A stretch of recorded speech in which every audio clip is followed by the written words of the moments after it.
Bonjour, alors aujourd'hui pour cette nouvelle vidéo, j'ai choisi de vous présenter les différentes possibilités de retouche photo.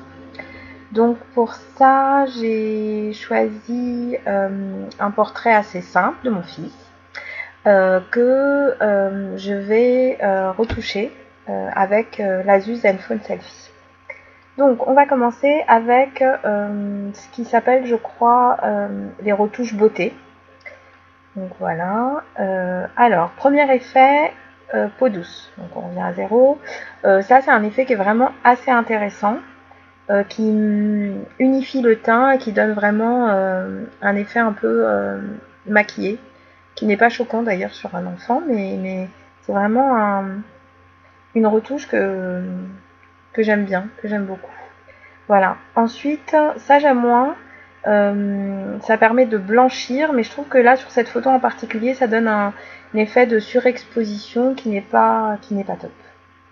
Ensuite, l'effet grands yeux, c'est un effet que vous avez peut-être pu voir ailleurs. Moi, je l'ai déjà pas mal vu. Bon, c'est plus un effet rigolo qu'autre chose, voilà. Voilà, c'est marrant. Ensuite, alors ça permet aussi de donner un effet un peu bonne mine. Ça rougit les joues. Voilà. Ça donne un peu un effet blush en fait, qui est pas mal aussi, que j'aime bien. Et enfin, un effet joue maigre. Alors là, sur un enfant, c'est pas très utile, mais sur un adulte, je pense que ça peut donner un truc sympa, mais bon, pas aller jusqu'au bout, parce que jusqu'au bout, ça donne vraiment un effet un peu déformé. Mais là, dans des valeurs intermédiaires, ça peut donner un truc qui est pas mal sur quelqu'un qui voudrait avoir l'air un peu plus mince. Voilà. Donc ensuite, on va avoir les retouches plus classiques, à savoir les filtres. Donc là, il y en a vraiment pas mal. Il y en a vraiment beaucoup. Et donc, il n'y a plus qu'à choisir selon l'effet qu'on veut donner à sa photo. Voilà. Donc il y en a pas mal qui sont intéressants. Il y en a aussi qui sont assez originaux, qui donnent un effet un peu artistique. Voilà, filtre neige, moulage, dessin. J'aime beaucoup celui-là, moi, le dessin. Gel, pointillé, esquisse aussi, qui est pas mal. Et peinture, voilà. Ensuite, on va revenir à la photo originale. On a la possibilité d'ajouter des cadres. Alors, il y a pas mal de cadres.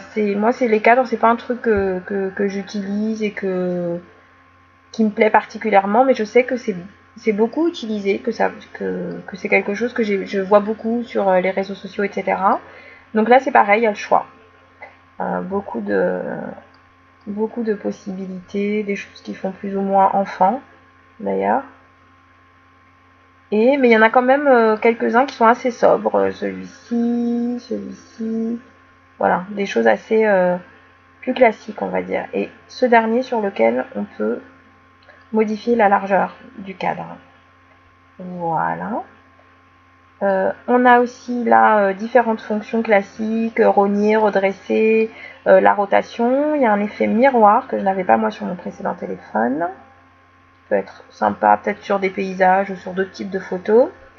Et là, la possibilité aussi de dessiner directement sur la photo avec le doigt. Donc là, on a un certain nombre de couleurs, mais on peut aussi choisir sa propre couleur ici. Voilà, et écrire directement. Ça, c'est assez sympa, je trouve. C'est un truc assez ludique. Je l'ai déjà fait en utilisant d'autres applications, mais là, de pouvoir le faire directement, je trouve ça pas mal. Et enfin, on a là la possibilité de jouer sur différentes choses. Alors, c'est pas des filtres, mais là, on peut jouer, par exemple, modifier la coloration. Et là, vous pouvez voir la différence entre l'original et la nouvelle photo. Là, on peut jouer sur l'exposition. Là, on peut créer une vignette.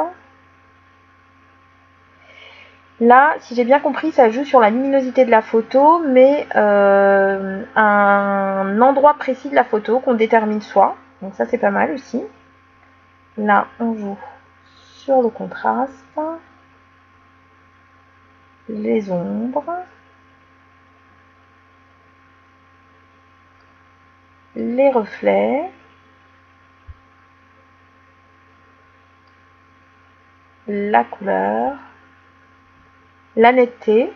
Mais là, en fait, je dois dire que déjà sur la photo de base, je suis assez bluffée par la qualité de photo. J'ai très peu d'exposition chez moi et très peu de lumière.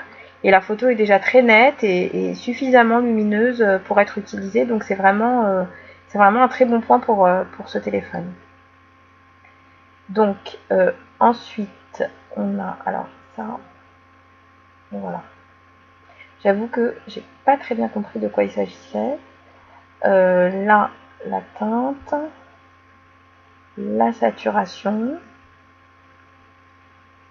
un filtre noir et blanc, un effet négatif.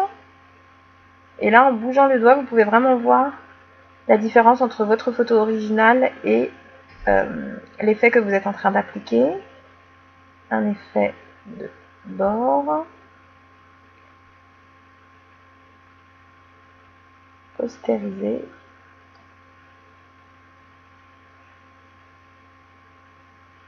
un effet de floutage, un effet plume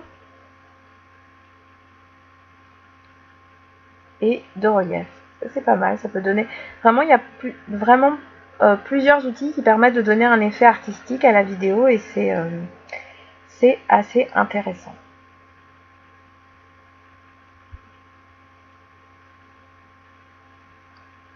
Voilà, donc là j'ai un peu de mal à revenir à l'image originale, je ne sais pas pourquoi. Voilà, donc je vous ai présenté les différentes possibilités. Moi je suis assez satisfaite de ce qu'il est possible de faire. Je trouve que il y a vraiment, que ce soit pour des portraits ou des paysages, différentes possibilités et donc c'est plutôt une bonne surprise pour ce téléphone.